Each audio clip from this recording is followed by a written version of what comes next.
সব জল্পনা কল্পনার অবসান ঘটিয়ে অন্তর্বর্তী সরকারের প্রধান উপদেষ্টার সঙ্গে বৈঠক হল ভারতের প্রধানমন্ত্রী নরেন্দ্র মোদীর। থাইল্যান্ডের ব্যাংককে সাংগ্রিলা হোটেলে বিমস্টেক সম্মেলনের সাইডলাইনে অনুষ্ঠিত হল বহুল আলোচিত এই বৈঠক।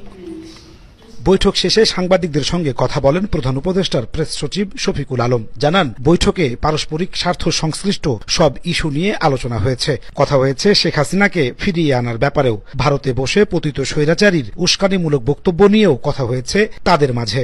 আমাদের সাথে যে পারস্পরিক স্বার্থ সংশ্লিষ্ট যতগুলো ইস্যু ছিল সবগুলো নিয়ে কথা হয়েছে এবং আমরা আমাদের যেগুলো স্বার্থ সংশ্লিষ্ট যতগুলো বিষয় ছিল সবগুলো বিষয়ই আমাদের চিফ অ্যাডভাইজার মহোদয় সেই মিটিংয়ে বলেছেন। যেমন শেখ হাসিনার প্রত্যর্পণ বিষয়ে কথা হয়েছে, শেখ হাসিনা যে ওইখানে বসে অনেক ধরনের ইনসেন্ডিয়ারি কমেন্ট করছেন সেগুলো বিষয়ে কথা হচ্ছে। শফিকুল আলম বলেন, দুই নেতার বৈঠকে তিস্তা ও গঙ্গার পানি বন্টন চুক্তি নিয়ে আলোচনা হয়েছে। কথা হয়েছে সীমান্তে হত্যা বন্ধ নিয়েও।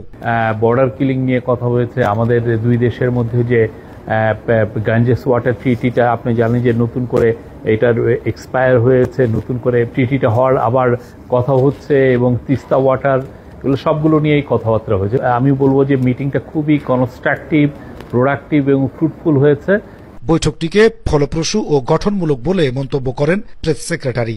গত বছর 5 আগস্ট ছাত্র জনতার গণ অভ্যুত্থানে ক্ষমতাচ্যুত হয়ে ভারতে পালিয়ে যান শেখ হাসিনা।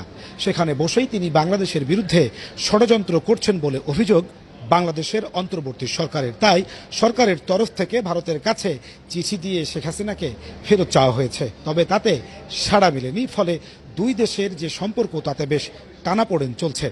বিমস্টেক সম্মেলনের সাইডলাইনে ডক্টর মোহাম্মদ ইউনূস আর ভারতের প্রধানমন্ত্রী নরেন্দ্র মোদীর যে দ্বিপক্ষীয় বৈঠক অনুষ্ঠিত হলো তাতে দুদেশের সম্পর্ক কিছুটা হলেও স্বাভাবিক গতিতে ফিরবে বলে মনে করছেন বিশেষজ্ঞরা।